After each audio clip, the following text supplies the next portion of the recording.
धर्म बंधुओं, महापुण्यात्माओं, इस जगत में अन्य सब आशाएं व्यर्थ हैं, क्योंकि आशा ही बांधने वाली, आशा ही दुखों का मूल कारण है, क्योंकि उनसे निराश ही होना पड़ता है। आशाओं से पर फलीभूत नहीं होती हो। आशा तो केवल गुरुदेव के ज्ञानोपदेश की है, गुरुओं की कृपा की है, उनके ज्ञान की है, जो सदा पूर्ण तथा कल्याणकारी होती है, इस जगत से तारने वाली होती है। जैसे पानी में मछली का घर होने से वह क्यों प्यासी मरे, वैसे ही जो मनुष्य जीवन पाकर क्यों दुखी होता है मनुष्य, ये अपने ही कर्मों का, अपनी सोच का फल है, अज्ञान का फल है। अशांत रहें अर्थात गुरु की शरण सत्संगति में अच्छा उपदेश धारण कर जीवन का कल्याण करें। कहने का तात्पर्य यह है कि आशा तो गुरुदेव की दूजी आस निवार और सभी आशाएं छोड़कर सदगुरुओं के चरणों में मन लगाकर उनसे ज्ञानोपदेश प्राप्त कर ईश्वर की साधना करनी चाहिए। पानी में घर मील का सो क्यों मरे प्यास, मछली पानी में रहती है फिर वो कैसी मरे, ऐसी बात नहीं होनी चाहिए। ये मनुष्य जन्म पाकर यहाँ सारे साधन सुलभ हैं और ईश्वर की प्राप्ति, सच्चा सुख आप प्राप्त कर सकते हैं। परमानंद के सागर में आप रहते हैं, फिर भी आप अगर वो प्राप्त ना कर सके तो फिर मनुष्य जन्म व्यर्थ होता है। आशा एक गुरु नाम की ते दूजी आस निवार, दूजी आशा मार सित जो चौपर की सार। ये आशा तो केवल एक गुरु नाम ज्ञान की है, वही होनी चाहिए जो सदा सुख देने वाली है। दूसरी आशा हमें छोड़ देनी चाहिए, क्योंकि सांसारिक आशाएं मनुष्य को मार देती हैं। समय का दाम पाते ही वैसे मारते हैं जैसे खेल में चौपड़ की गाटी मारती है। वह दुखदाई हार का कारण बनती है। इसलिए व्यर्थ की आशाओं को छोड़कर एक सच्ची आशा का ध्यान करना चाहिए। आशा तो गुरुदेव की शरण में सत्संगति की है, अच्छी संगति की है। आशा कोई संसारिक पदार्थ पाने की नहीं है, अच्छी संगति की है, जिससे इस जीव का उद्धार हो, कल्याण हो, जो सदा कल्याणमयी है। जगत की अन्य सब आशाएं गले की फांसी हैं, अल्प सुखदायी हैं। वास्तव में वो सुख नहीं है, सुख दिखता है, उसका परिणाम जो है वो बड़ा भयंकर होता है, जो अत्यंत कष्टदायी होती हैं इस संसार की आशा। जैसे आग पलाश के वृक्ष चंदन के पास रहने से उसकी सुगंध से तो चंदन भी हो गए, ऐसे गुरु ज्ञान ग्रहण करने पर दुर्जन भी सज्जन हो जाते हैं। तो इसलिए अच्छी संगति, सार ये है कि अच्छी संगति का अनुसरण करना चाहिए, बुरी संगति से दूर रहना चाहिए। अपने गृहस्थ में अपने बच्चों को अच्छे संस्कार देने चाहिए, अपने शास्त्रों का ज्ञान, जीने की कला का ज्ञान और आत्म कल्याण का ज्ञान विज्ञान युक्त उनको सारा ये समझाना, शिक्षा देनी चाहिए। तो फिर ये परंपरा चलती रहती है, अन्यथा घोर नरक में ये सारे जीव दुख पाते हैं। अज्ञान की वजह से ये संसार की तरफ चलते हैं और यहाँ बड़ा दुख ही दुख, भयंकर कष्ट है।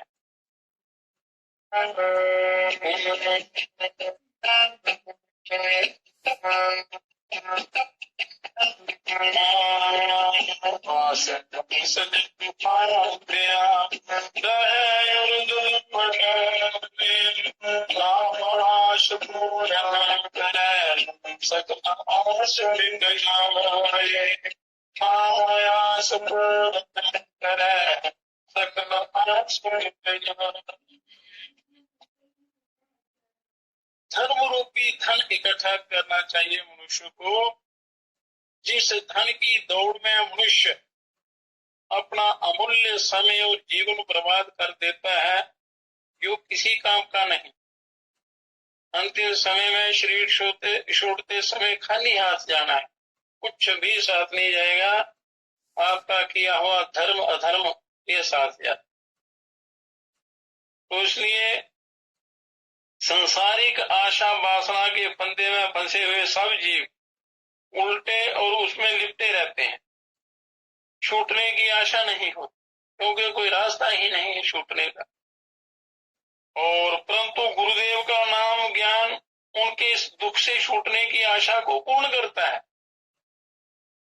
गुरु पूर्ण गुरु जिन्होंने साक्षात्कार किया हो ईश्वर का और सही बिना किसी स्वार्थ के सबका कल्याण चाहते हो, वही सही गुरु होते हैं।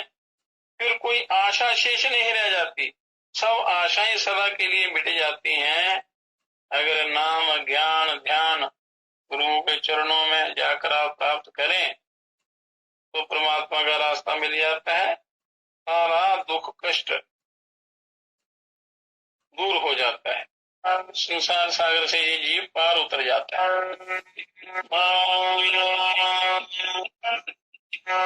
आस आस घर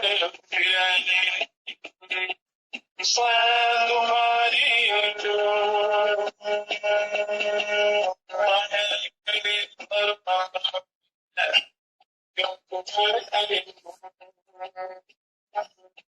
आशा के चक्कर में फंसे रहने के कारण लोग घर घर डोलते फिरते हैं, संसार में घिसे हुए हैं और दूसरों के दुर्वचन अपमान को की दुखदाई चोट भी सहते हैं धन के लिए। और संत जी कहते हैं कि ये अज्ञानवश इस प्रकार भ्रमते फिरते हैं, अज्ञान के कारण। ज्ञान नहीं है, ज्ञान क्योंकि अच्छी संगति का अनुसरण किया नहीं, उसका संग किया नहीं, तो ज्ञान कहाँ से आएगा। जैसे खेल में चौसर की गोट सदा अशांत रहते हैं, तो इस प्रकार मनुष्य को ये झूठी आशा छोड़कर सच्ची आशा, प्रभु की आशा करनी चाहिए। अपने कल्याण की आशा, अपने कल्याण का रास्ता ढूंढना चाहिए।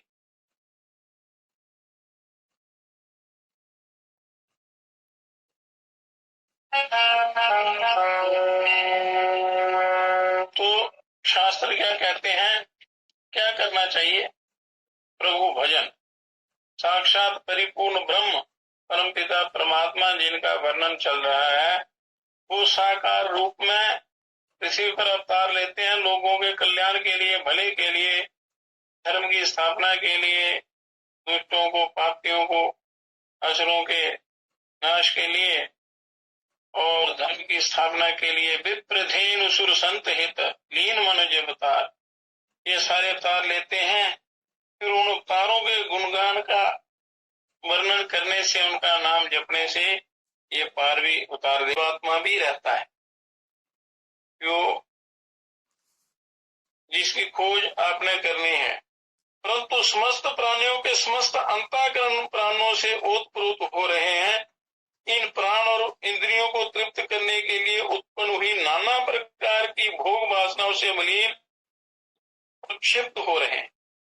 वासनाओं के कारण, नाना प्रकार की वासनाओं के कारण, इंद्रियों को तृप्त करने के लिए जो विषय भोग हैं, उनके कारण ये मलिन हो जाते हैं और क्षिप्त हो जाते हैं। इस कारण सब लोग परमात्मा को नहीं जान पाते। क्यों नहीं जान पाते?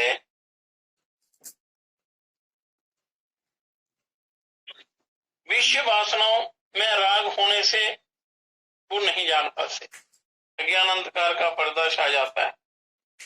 अंतःकरण के विशुद्ध होने पर ही ये जीवात्मा सब प्रकार से समर्थ होता है, अपने प्रभु की प्राप्ति में समर्थ होता है। अतः यदि भोगों से विरक्त होकर ये परमात्मा के चिंतन में लग जाता है, ये संसार के जितने भी रंग बिरंगे पदार्थ हैं, तो मनुष्य इनकी तरफ ज्यादा आकर्षित हो जाता है। और जब ये इनसे विरक्त होता है, वैराग्य भाव जब मन में आता है, तब तो परमात्मा को प्राप्त कर लेता है। विरक्ति से क्या होता है कि परमात्मा के चिंतन में लग जाता है, और यही इसका कर्तव्य भी है, धर्म भी है, लगना भी चाहिए। तब तो परमात्मा को प्राप्त कर लेता है। और यदि भोगों की कामना करता है तो इष्ट भोगों को प्राप्त कर लेता है। वो इस जीवात्मा के ऊपर आधारित है। अगर वो कल्याण चाहता है तो ईश्वर की तरफ लग जाता है, अगर भोग चाहता है तो संसारी भोगों को प्राप्त करता है।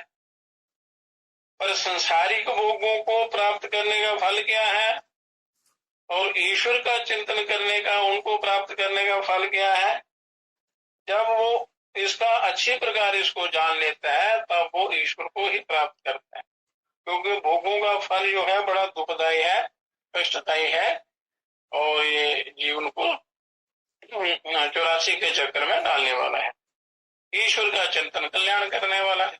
इसलिए मनुष्य को उस परमात्मा का ही चिंतन करना चाहिए, सारे तर्क वितर्क छोड़कर, और शास्त्रों का जो सार रूप ज्ञान है उसको ग्रहण करना चाहिए।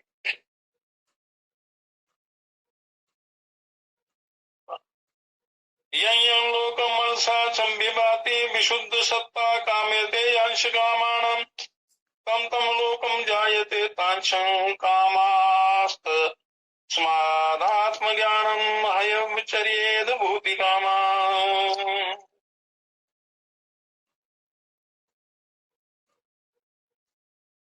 मनुष्य का मन जो है ग्राम्य चर्चा मतलब विषय भोग में जिन बातों का रस हो उसमें लग जाते हैं, विषय भोग की वाली बातें करते हैं, वैसा ही व्यवहार करते हैं, वैसा ही आहार करते हैं,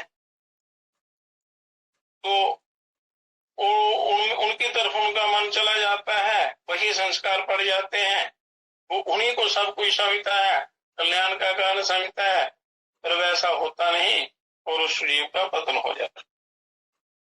पर जो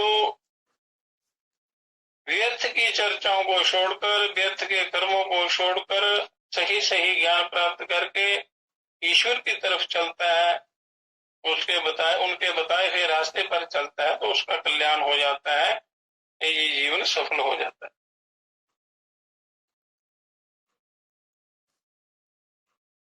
विशुद्ध अंतःकरण वाला मनुष्य यदि भोगों से सर्वथा विरक्त होकर उस निर्मल अंतःकरण द्वारा निरंतर परम ब्रह्म परमात्मा का ध्यान करता है, तब तो उन्हें प्राप्त कर लेता है।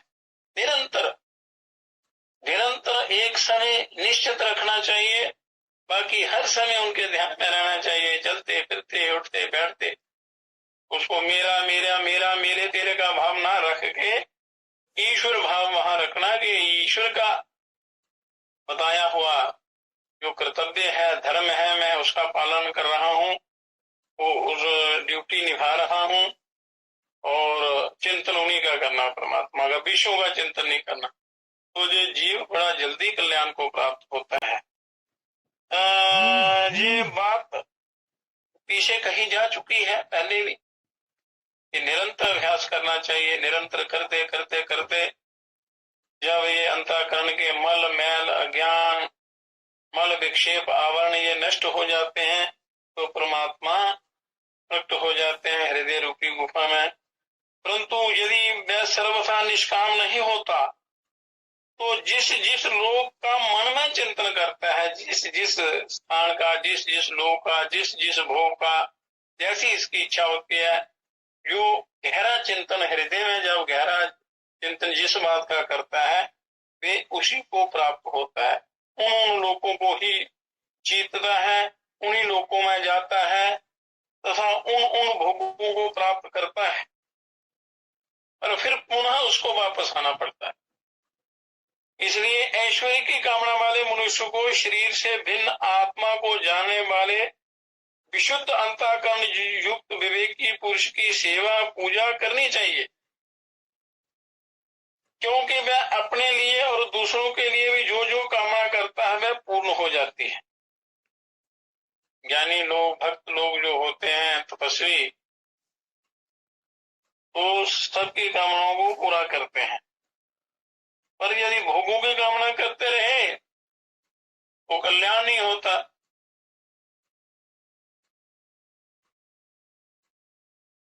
अब विशुद्ध अंतःकरण वाले साधक की सामर्थ्य का वर्णन करके कि जिनका अंतःकरण बिल्कुल पवित्र है, शुद्ध है, निर्मल है, साफ है,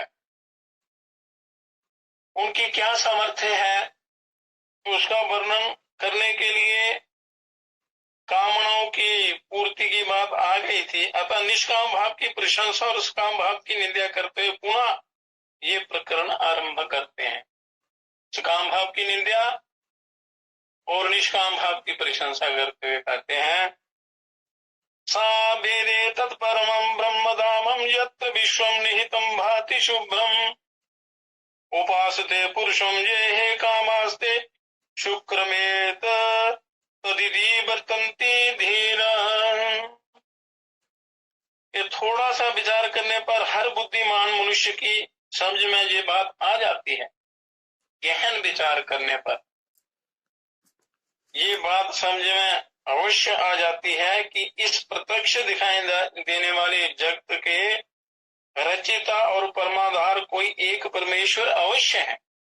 ये धारणा पक्की होनी चाहिए कि वो ईश्वर की सत्ता है, ये दृढ़ विश्वास होना चाहिए, तो फिर आप उस रास्ते पर चल सकते हैं।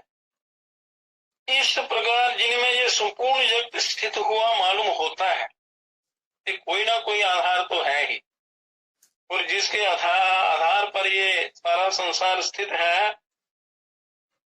उन परम विशुद्ध प्रकाश में धाम स्वरूप परम ब्रह्म परमात्मा को समस्त भोगों की कामना का त्याग करके निरंतर उनका ध्यान करने वाला साधक जान लेता है, वो सब कुछ जान लेता।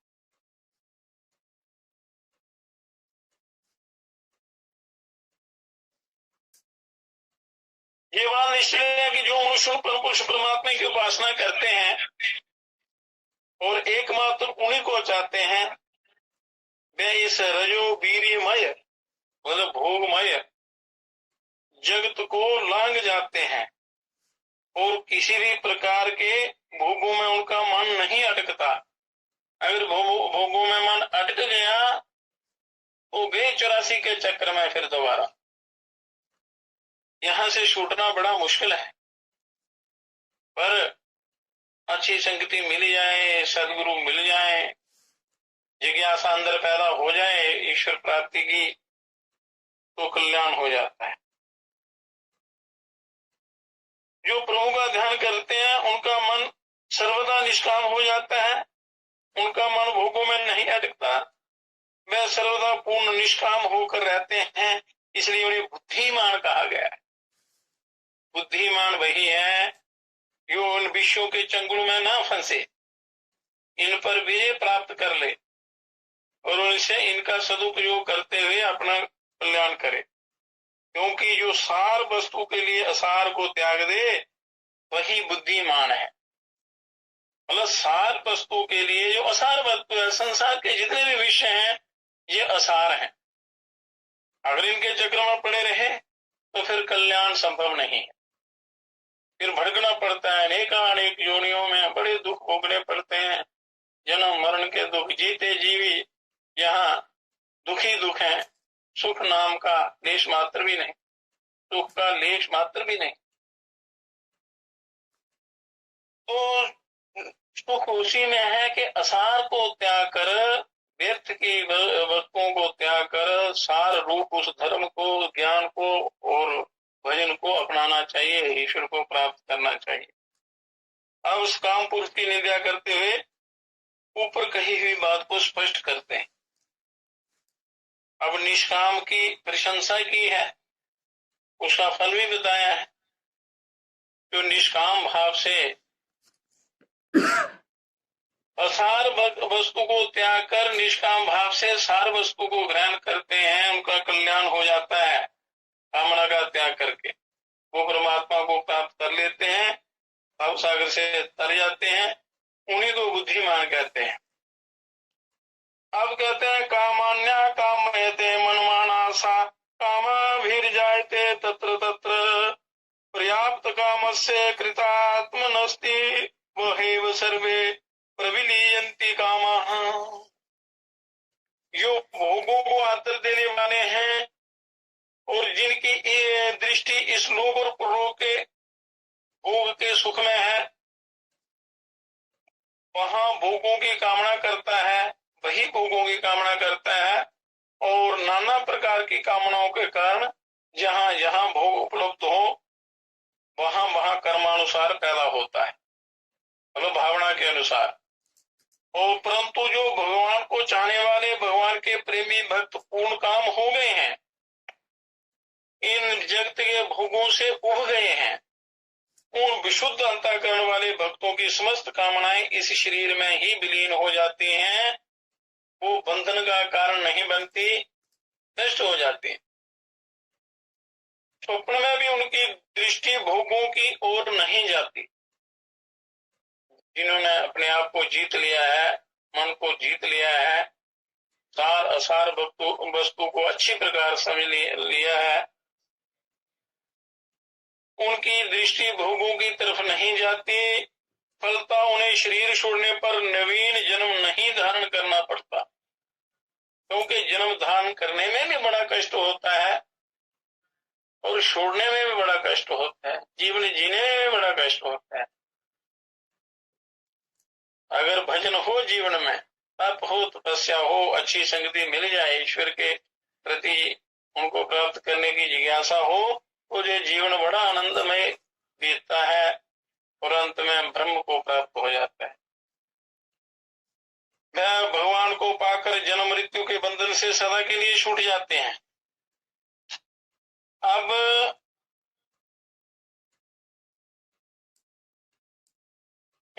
आत्मा प्रवचनेन लभ्यो न मे ध्यान बहुना श्रुतेन ये मे वेश वृणुते तेन लभ्यस्त शेष आत्मा भी वृणुते तनु स्वामम्। कि परमात्मा ना तो उनको मिलते हैं जो शास्त्रों को पढ़ पढ़कर लक्ष्यधार भाषा में परमात्म तत्व का नाना प्रकार से वर्णन करते हैं, नाना प्रकार के शब्द जाल में फंसते हैं, ना उन तर्कशील बुद्धिमान मनुष्यों को ही मिलते हैं जो बुद्धि के अभिमान में प्रमत्त हुए तर्क के द्वारा विवेचन करके उन्हें समझने की चेष्टा करते हैं, और ना ही उनको मिलते हैं जो परमात्मा के विषय में बहुत कुछ सुनते रहते हैं। वह तो उसी को प्राप्त होते हैं जिसको वे स्वयं स्वीकार कर लेते हैं। और वो किसको स्वीकार करते हैं? जो कृपा पात्र बनता है, जो स्वीकार करने की योग्यता प्राप्त करता है। वो योग्यता कैसे आती है? अच्छी संगति से, अच्छा ज्ञान प्राप्त करके अभिमान रहित होकर उस पर जो अभ्यास करता है, उनको जानने की चेष्टा करता है, तो परमात्मा उस पर कृपा करते हैं, स्वीकार कर लेते। और वह स्वीकार उसी को करते हैं जिसको उनके लिए उत्कट इच्छा होती है। परमात्मा स्वीकार किसको करते हैं? कि जिसको उनकी प्राप्ति के लिए उनके लिए उत्कट जिज्ञासा होती है, उत्कट प्रबल जिज्ञासा, गूढ़ गहन जिज्ञासा जिनके अंदर होती है, प्रबल तीव्र इच्छा, उनको वो प्राप्त होते हैं, उनको स्वीकार करते हैं उन लोगों को परमात्मा, जो उनके बिना रह नहीं सकता। हे प्रभु, मैं आपके बिना एक पल भी नहीं जी सकता, मुझे दर्शन दीजिए, मेरा कल्याण कीजिए, मेरा उद्धार कीजिए। ऐसी प्रबल उत्कट अभिलाषा जब मन में पैदा होती है, जिज्ञासा, तो प्रभु उसको स्वीकार कर लेते हैं। परंतु जो अपनी बुद्धि या साधन पर भरोसा ना करके केवल उनकी कृपा की प्रतीक्षा करता रहता है, ऐसे कृपा निर्भर साधक पर परमात्मा कृपा करते हैं और जो माया का पर्दा हटाकर उसके सामने अपने सच्चिदानंद घन स्वरूप में प्रकट हो जाते हैं। साधना प्रयास करते रहना चाहिए और उन पर छोड़ देना चाहिए। है प्रभु, शरणागति जिसको कहते हैं, पूर्ण समर्पण। सारे साधना करते हुए ईश्वर प्रणिधान करना है, ईश्वर के चरणों में समर्पण। तो वो परमात्मा सच्चिदानंद घन स्वरूप में प्रकट हो जाते हैं, उस भक्त का पहचान कर लेते हैं। अब नैमात्मा बलहीनेन लभ्यो नाचा प्रमादात् तपमो वाप्यलिंग एते रूपारयते यस्तु विद्वांस्तत्तेषु आत्माभीष्टे ब्रह्मधामम्। सबके आत्म परम ब्रह्म परमेश्वर उपासना रूप बल से रहित मनुष्य द्वारा नहीं प्राप्त किए जा सकते। उपासना रूप बल होना चाहिए, उसके बिना मनुष्य के द्वारा वो नहीं प्राप्त किए जा सकते।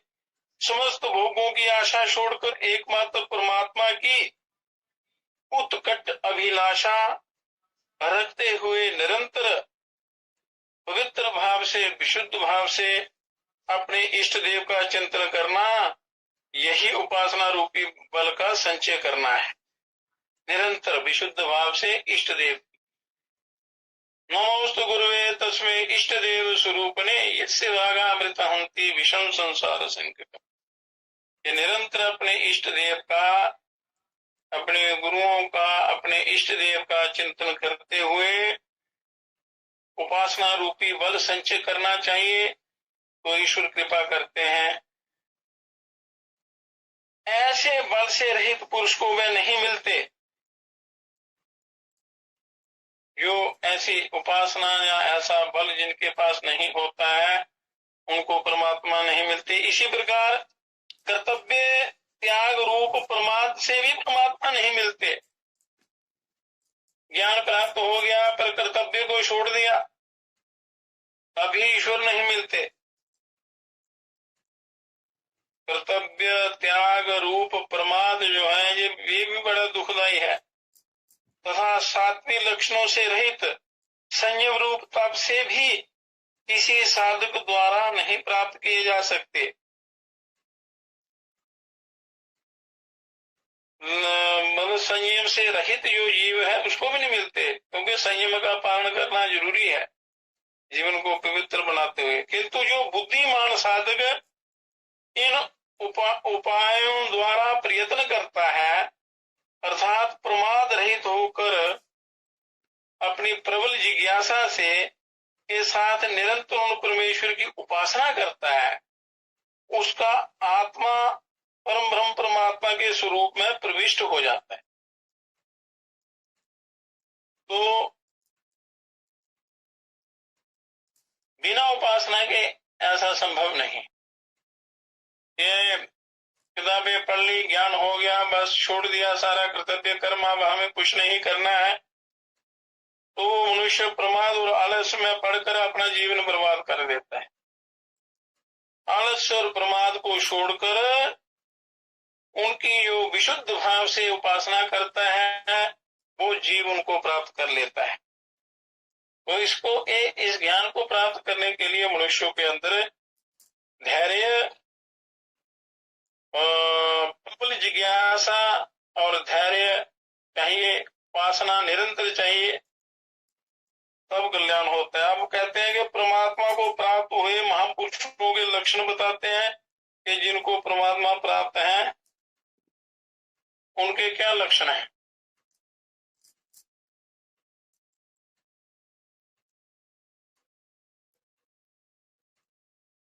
प्रारब्ध के सहारे बैठने पर वो ईश्वर नहीं मिलते हैं, उसके लिए उनके लिए जतन करना पड़ता है, तो अगर वो कृपा करते हैं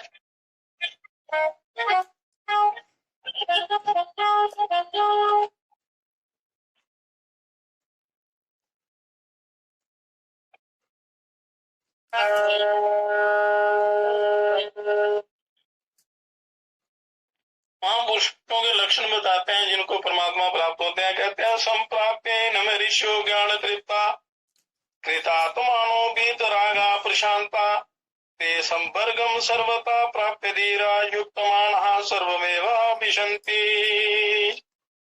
वे विशुद्ध अंतःकरण वाले सर्वदा आसक्ति रहित महर्षि गण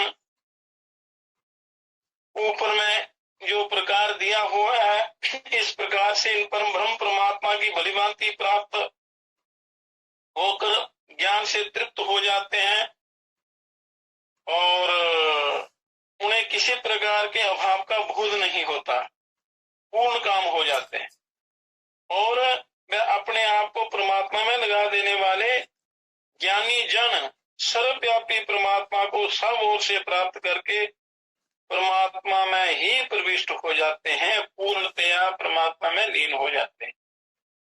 बोलो उनका ये मरण जन्म मरण का चक्र कट जाता है।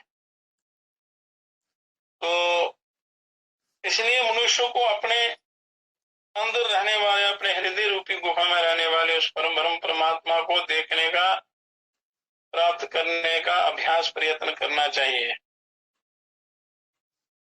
तो उस दिव्य दृष्टि से जो परमात्मा ने आपको देखने के साधन दिए हैं, युक्ति दी है, ईश्वर को देखने का प्रयत्न करना चाहिए। इन नेत्रों से बाहर देखते हैं विषयों को, तो रंग बिरंगे पदार्थों को देखकर मनुष्य का मन आकर्षित हो जाता है इनकी तरफ, तो उनके सुख की प्राप्ति में लग जाते हैं, इसलिए अंतर नहीं जानते कि हृदय में परमात्मा बैठे हैं। ये कहते हैं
जिस प्रकार दूध में से घी निकाला जाता है मेहनत करके,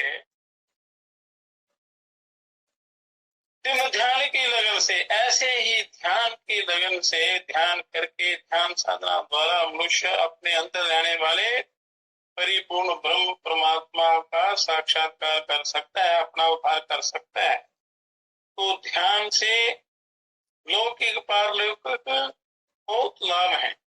ध्यान से ईश्वर की प्राप्ति हो जाती है। जीवन में आने वाले जितने भी विघ्न हैं, संकट हैं, चिंताएं हैं, टेंशन हैं, जितने भी शोक संताप है, ध्यान से बढ़कर और कोई तरीका नहीं शांति का, तत्काल शांति प्राप्ति का, तत्काल आत्मोन्नति का। ये सिद्ध योग ध्यान सर्वोपरि है, सबसे उत्तम है। पूजा कोटि समो सोत्र, सोत्र कोटि समो जपा, जप कोटि समो ध्यान, ध्यान कोटि समो लया। पूजा पाठ स्तोत्र जप से करोड़ों अरबों गुना ज्यादा लाभ ध्यान से मिलता है। तो इसलिए ध्यान की युक्ति प्राप्त करके मनुष्य को ध्यान में लग जाना चाहिए। इससे से सारे रोग दोष संताप दूर होते हैं। जो औषधियों से ठीक नहीं होता, ये मतलब लौकिक ध्येय, ये नाशवान ध्येय भी इससे पुष्ट होता है, ध्यान से सुरक्षित रहता है। लोक परलोक लोक में ईश्वर की प्राप्ति होती है, ब्रह्म की प्राप्ति होती है। और इसलिए ध्यान सर्वोपयोगी है, सर्व कल्याणकारी है। इसलिए मनुष्य को यत्न पूर्वक ध्यान में बैठना चाहिए, प्रतिदिन ध्यान रखना चाहिए अपना। इस परमात्मा को प्राप्त हुए महापुरुषों की महिमा का वर्णन करके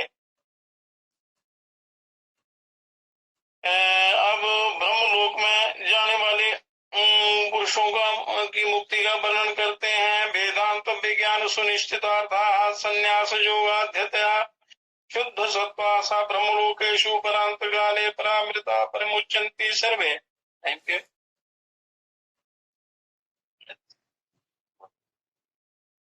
तो जिन्होंने वेदांत शास्त्र के सम्यक ज्ञान द्वारा उसके अर्थ स्वरूप परमात्मा को भलीभांति निश्चय पूर्वक जान लिया है तथा कर्म फल और कर्माशक्ति के त्याग रूप योग से जिनका अंतःकरण सर्वथा शुद्ध हो गया है, तो सभी प्रयत्नशील साधक मरण काल में शरीर का त्याग करके परम ब्रह्म परमात्मा के परम धाम में जाते हैं। जिनका अंतःकरण पवित्र हो चुका है, परमात्मा का ध्यान करते करते मरण काल में वो परमात्मा का स्मरण करते हैं और उनके धाम में जाते हैं। क्योंकि शरीर छोड़ते समय यहाँ इस जीव का ध्यान होता है, जीवात्मा का, ये उसी को प्राप्त होता है। गीता में भी लिखा है कि जो जिस क्षण प्राण त्यागते समय जहाँ जिसका ध्यान होता है वो उसी स्थान को प्राप्त करता है। जिनका ध्यान परमात्मा में होता है तो वो उस परम धाम को प्राप्त कर लेते हैं। तो परमात्मा का ध्यान कब होगा? जब आप अपने जीवन काल में पूरी साधना करेंगे, सत्कर्म करेंगे, ईश्वर प्राप्ति की भावना होगी आपके अंदर। जिन संस्कारों का ज्यादा अभ्यास होता है वही अंतिम समय में सामने आते हैं। इसलिए कहते हैं कि बार बार अच्छी संगति का अनुसरण करना है, अभ्यास करना है, एक पल को भी जाया नहीं जाने देना है अपने। और परम धाम में चले जाते हैं और वहां परम अमृत स्वरूप होकर संसार बंधन से सदा के लिए मुक्त हो जाते हैं। गता कला पंचदशा प्रतिष्ठा देवाच सर्वे प्रति देवतासु कर्माणि विज्ञानमय आत्मा परे एवं एकी भवन्ति।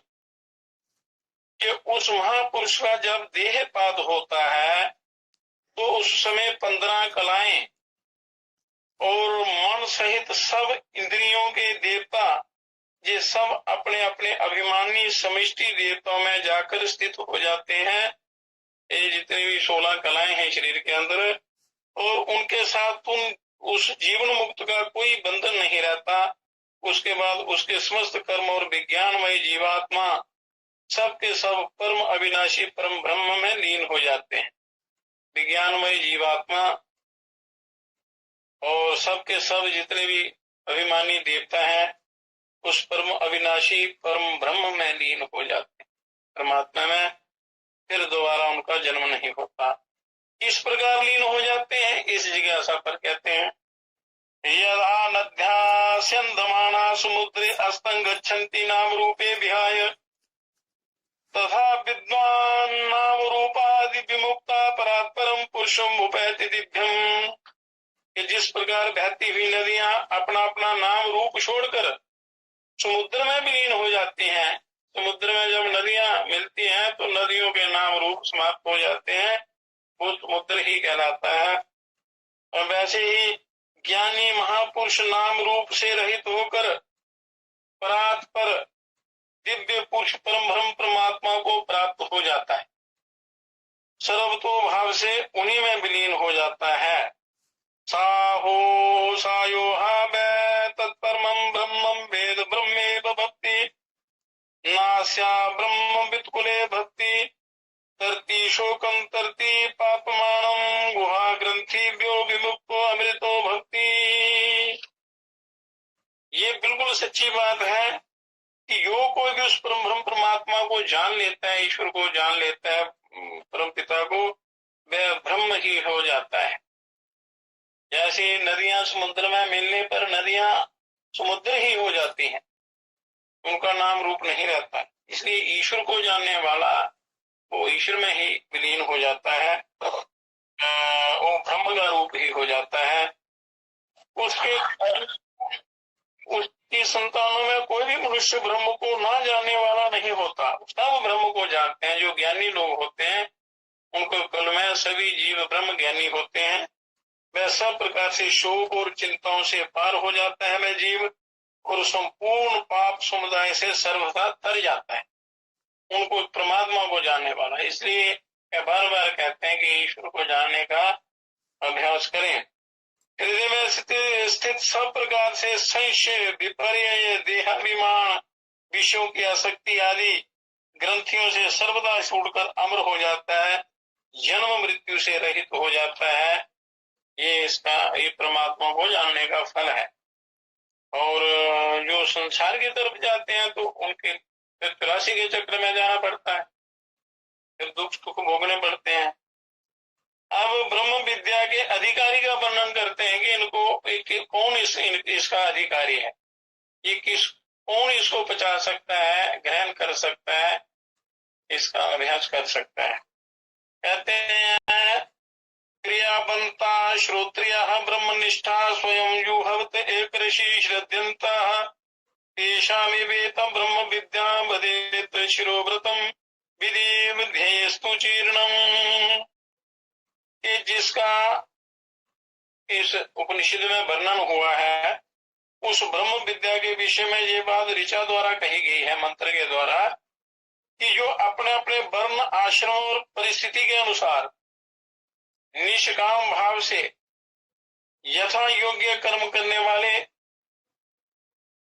वेद के यथार्थ अभिप्राय को समझने वाले, परम ब्रह्म परमात्मा में श्रद्धा रखने वाले और उनके जिज्ञासु हैं, वो स्वयं एक ऋषि नाम से प्रसिद्ध प्रज्वलित अग्नि में शास्त्र विधि के द्वारा हवन करते हैं, तथा जिन्होंने विधि पूर्वक ब्रह्मचर्य व्रत का पालन किया है बड़ी सदाचार से संयम पूर्वक, उन्हीं को ये ब्रह्म विद्या बतलानी चाहिए। ये शुद्ध हो, पवित्र आत्मा हो, और जो उसको ग्रहण करने लगे, जो निंदा करने वाले हों या इनको सुनकर निंदा करते हों या इस पर ना चलते हों, हंसी मजाक करते हों, या जिनका अंतःकरण पवित्र नहीं है, जिनका आहार आचार विचार व्यवहार ठीक नहीं है, तो वो इस ब्रह्म विद्या के अधिकारी नहीं है, क्योंकि उसमें वो योग्यता नहीं होती है।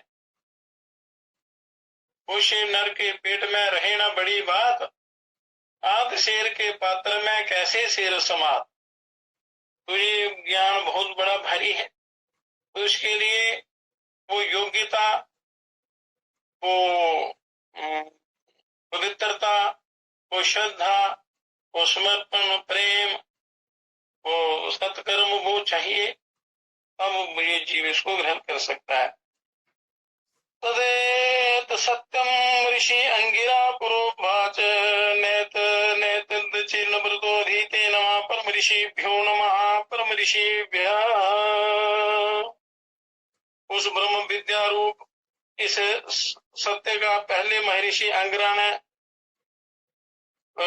इस प्रकार से शौनक ऋषि को उपदेश दिया था, जिसने विधि पूर्वक ब्रह्मचर्य का पालन नहीं किया हो वह इसे नहीं पढ़ पाता, ग्रहण ही नहीं कर पाता, उसके अंदर वो सामर्थ्य ही नहीं होता, ताकत ही नहीं होती, हर प्रकार से वो कमजोर होता है, इसलिए इस गहरे ज्ञान को वो सहन नहीं कर पाता, इसका मूल अभिप्राय नहीं समझ सकता जो।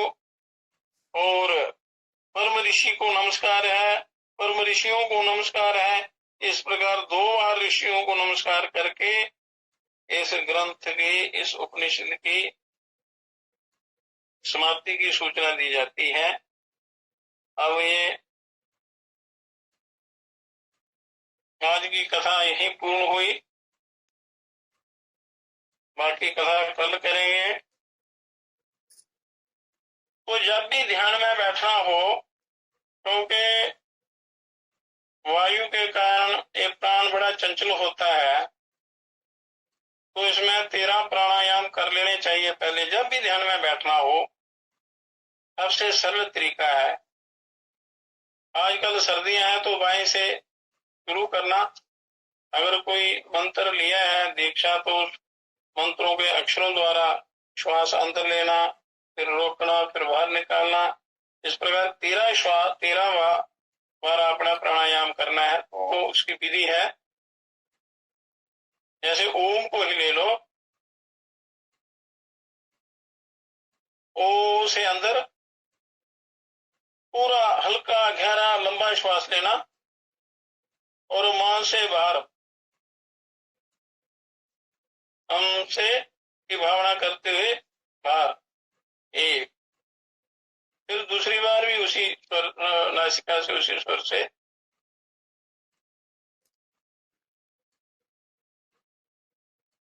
दो, पुनः उसी से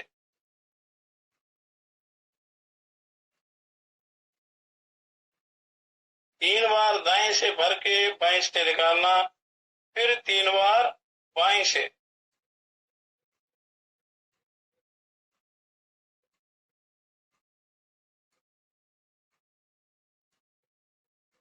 ऐसे 3 बार यहां से, 3 बार इधर से, फिर 3 बार दाएं से, फिर पुनः 3 बार बाएं से, फिर 1 बार दाएं से लेकर बाएं से निकाल देना।